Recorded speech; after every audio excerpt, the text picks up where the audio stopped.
Hello, welcome to Techonomyafrica virtual classroom. My name is Adeze and I will be your instructor.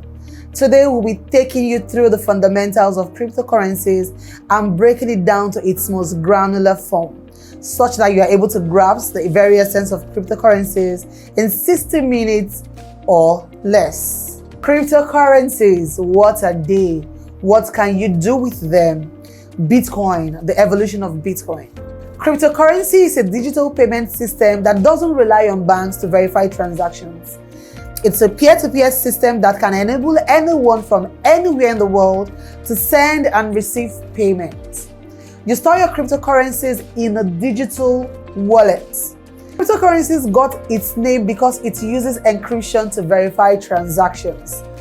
What was the first cryptocurrencies and who created it? Satoshi Nakamoto. Nationality, Japanese. Known for inventing Bitcoin and implementing the first blockchain. Careers, digital currencies, computer science, and cryptography.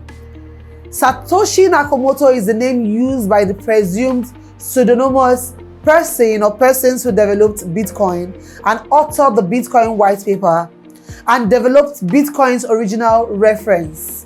As part of the implementation, Nakamoto also devised the first blockchain database.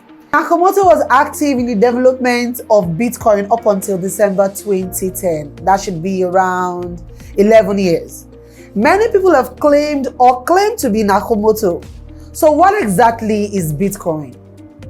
Bitcoin was the very first cryptocurrency created in 2009.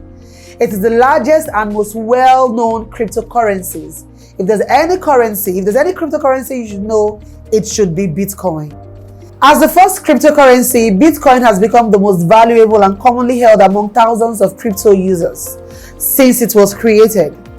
As with most cryptocurrencies, Bitcoin runs on a blockchain or a ledger login transaction distributed across a network of thousands of computers. Bitcoin first started trading from around 0.0008 to 0.08 United States dollars per coin in July 2010. Bitcoin was not the first attempt at digital currencies. Earlier versions of cryptocurrencies existed well over a decade before Bitcoin's first line of codes were written in 2009. The cryptographer and computer scientist David Chaum is often credited with laying the intellectual and technological groundwork for Bitcoin. Chaum pioneered the blinding signature protocol as a way to encrypt information and data. He created the electronic money company DigiCash in 1995, which utilized his privacy-protecting formula to establish one of the first forms of digital cash. Others soon followed very quickly. The computer scientist Nick Szabo created Bitcoin's predecessor BitGold, a decentralized currency with its own proof-of-work consensus mechanism.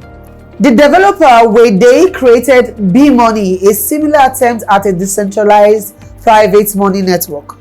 Ultimately, this effort failed to gain traction, but it set the template for what a digital currency might look like.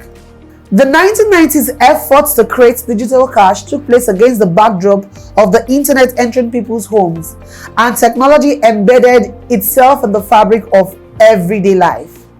The early advocates for digital currencies and more broadly for cryptography and privacy-enhancing technologies as instruments of political change were known as cypherpunks. They laid the groundwork for Bitcoin's emergence a decade later. So, who controls Bitcoin, you may ask? Nobody owns the Bitcoin network. Much like no one owns the technology behind an email, Bitcoin is controlled by all Bitcoin users around the world. While developers are improving the software, they can't force a change in the Bitcoin protocol because all users are free to choose what software and version they use. First commercial transaction using Bitcoin occurred on the 22nd of May 2010 when the developer and early Bitcoin enthusiast Laszlo Haniers purchased 2 pizzas for 10,000 Bitcoins. Yes. Interestingly, today, Haniers' pizza purchase would have been worth $350 million. Throughout 2010, Bitcoin continued to attract new investors, miners, and enthusiasts. Its price slowly increased from pennies to dollars to tens of dollars to thousands of dollars. In 2012, the Bitcoin Foundation was created to help standardize Bitcoin's development and increase its adoption. For the next 3 years, Bitcoin's price vacillated between $3,000 and $12,000, but that failure to recapture its all-time high belied the groundswell of excitement on Wall Street. Activity in Africa has risen sharply since the beginning of 2020, according to a report by Chainalysis. Africa's on-chain cryptocurrency activity has consolidated further into the 10 largest services in the region by volume, with those services' share of overall activity in the region rising from 67% in October 2019 to 78% in 2020. There has been a rise in activity through P2P exchanges, and then other exchanges also trying to navigate the issues around getting money. Essentially, it's still about being able to find a way to be compliant. We hold the opinion that Africa's underdeveloped infrastructure makes it a strong vector for cryptocurrencies. For a long time, African countries have struggled with infrastructure problems, which have made financial services less accessible. Interest in cryptocurrencies is ever increasing in Africa, where they are positioned as a welcome alternative in countries with high inflation. And you see how it makes sense. Cryptocurrency remittances are cheaper, and cryptocurrency would always provide that opportunity to enumerate the underbanked and the underserved. You want to learn what to do with cryptocurrencies and digital assets? Join me in lesson 2. My name is Adeze and I'm your instructor. See you in class.